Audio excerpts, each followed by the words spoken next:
Ikalawang Hari, Kabanata 6. Minsan, lumapit kay Eliseo ang pangkat ng mga propetang pinapamahalaan niya. Sinabi nila, "Maliit na po para sa amin ang aming tirahan. Kung papayag kayo, pupunta kami sa Hordan at puputol kami roon ng kahoy na gagawin naming bahay." Pumayag naman si Eliseo. Sinabi ng isa sa kanila, "Kung maaari po, ay sumama kayo sa amin." "Sige, sasama ako," sagot niya. At pumunta nga sila sa Hordan upang pumutol ang kahoy. Nang pumuputol na sila ng kahoy, nahulog sa tubig ang talim ng palakol ng isa sa kanila. Sumigaw siya, "Guro, anong gagawin ko ngayon? Hiniram ko po lamang yon." Itinanong ni Eliseo, "Saang banda nahulog?" Nang ituro sa kanya kung saan nahulog, pumutol siya ng isang sanga ng kahoy. Inihagis niya iyon sa tubig at lumutang ang talim ng palakol. Sinabi ni Eliseo, "Kunin mo na." Inabot naman iyon ng lalaki. Minsan, binalak ng hari ng Syria na digmain ang Israel. Tinipon rin niya ang kanyang mga tauhan at sinabi sa kanila ang kanyang napiling lugar na pagkakampuhan.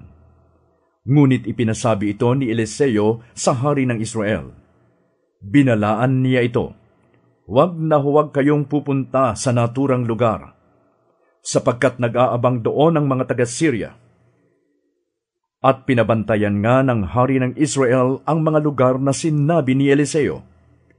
Maraming beses na sinabi sa kanya ni Eliseo tungkol sa balak na pagsalakay ng mga taga-Syria. At lahat ng lugar na sabihin sa kanya ay pinalalagyan ng mga bantay. Dahil dito, labis na nabahala ang hari ng Syria. Kaya tinipon niya ang kanyang mga tauhan at tinanong, "Magsabi kayo ng totoo. Sino sa inyo ang nakikipagsabwatan sa hari ng Israel?" Isa sa mga naroon ang sumagot, "Wala po, mahal na hari. Si Eliseo po, ang propeta sa Israel ang nagsasabi sa kanilang hari kahit ang inyong mga lihim na binabalak." Sinabi niya, "Kung ganon, hanapin ninyo siya at hulihin." May nagsabi sa kanyang si Eliseo ay nasa Dotan, kaya nagpadala siya roon ng maraming kawal na sakay ng mga karwahe at kabayo. Gabi na nang dumating sila roon at pinaligiran nila ang lungsod. Kinabukasan ng umaga, lumabas ang katulong ni Eliseo at nakita niya ang maraming kawal, ang mga kabayo at karwaheng nakapaligid sa lungsod. Sinabi niya, "Guro, paano tayo ngayon?" Sinabi ni Eliseo, "Huwag kang matakot. Mas marami tayong kakampi kaysa kanila." At siya'y nanalangin, "Yahweh, buksan po ninyo ang kanyang paningin nang siya'y makakita." Pinakinggan ni Yahweh ang kanyang panalangin at nakita ng katulong ni Eliseo na ang bundok ay punong-puno ng mga kabayo at karwahing apoy na nakapaligid kay Eliseo. Nang salakayin sila ng mga taga-Syria, nanalangin uli si Eliseo, "Yahweh, bulagin po ninyo sana sila." At binulag nga ni Yahweh ang mga taga-Syria bilang sagot sa panalangin ni Eliseo. Sinabi niya sa mga ito, "Hindi rito ang daan, hindi ito ang lungsod. Sumunod kayo sa akin, at dadalhin ko kayo sa taong hinahanap ninyo." At sila'y kanyang dinala sa Samaria. Pagpasok nila sa lungsod, nanalangin si Eliseo, "Yahweh, buksan na po ninyo ang kanilang paningin nang sila'y makakita." Binuksan nga ni Yahweh ang paningin ng mga taga-Syria at nagulat sila nang makita nilang sila'y nasa loob ng Samaria. Nang makita sila ng hari ng Israel, 2 beses nitong itinanong kay Eliseo, "Papatayin ko po ba sila?" Sumagot siya, "Huwag, mahal na hari. Hindi nga ninyo pinapatay ang mga nabibihag ninyo sa digmaan. Sila pa kaya? Sa halip, pakanin ninyo sila at painumin. Pagkatapos ay pabalikin sa kanilang hari.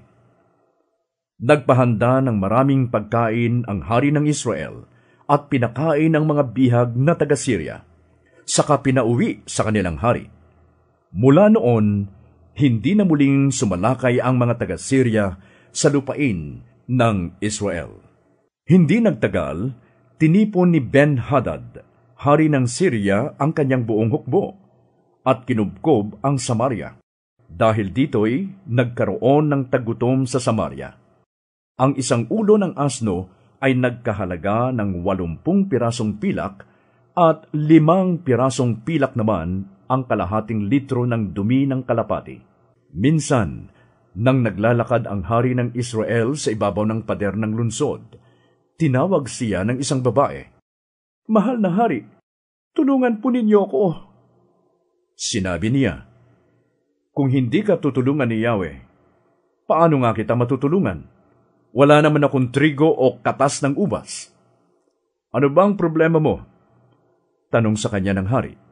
Sumagot ang babae, "Napag-usapan po namin ng babaeng ito na iluto namin ang aking anak para may makain kami ngayon.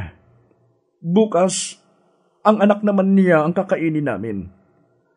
Kaya naman po, iniluto namin ang aking anak at kinain. Nanghingin ko na po ang kanyang anak para iluto. Itinago po niya at ayaw niyang ibigay." Nang marinig ito, pinunit ng hari ang kanyang damit.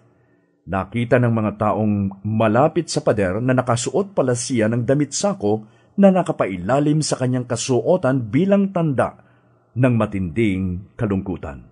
Sinabi niya, "Patayin sana ako ng Diyos kapag ngayong maghapoy hindi ko napapugutan ng ulo si Eliseo na anak ni Shaphat."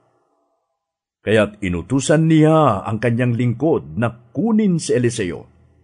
Samantala, si Eliseo naman ay nasa kanyang bahay at kausap ng pinuno ng Israel.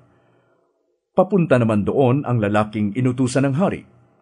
Hindi pa ito nakakarating doon, ay sinabi na ni Eliseo sa matatandang pinuno, "Tingnan ninyo, at papupugutan pa ako ng mamamatay taong yon.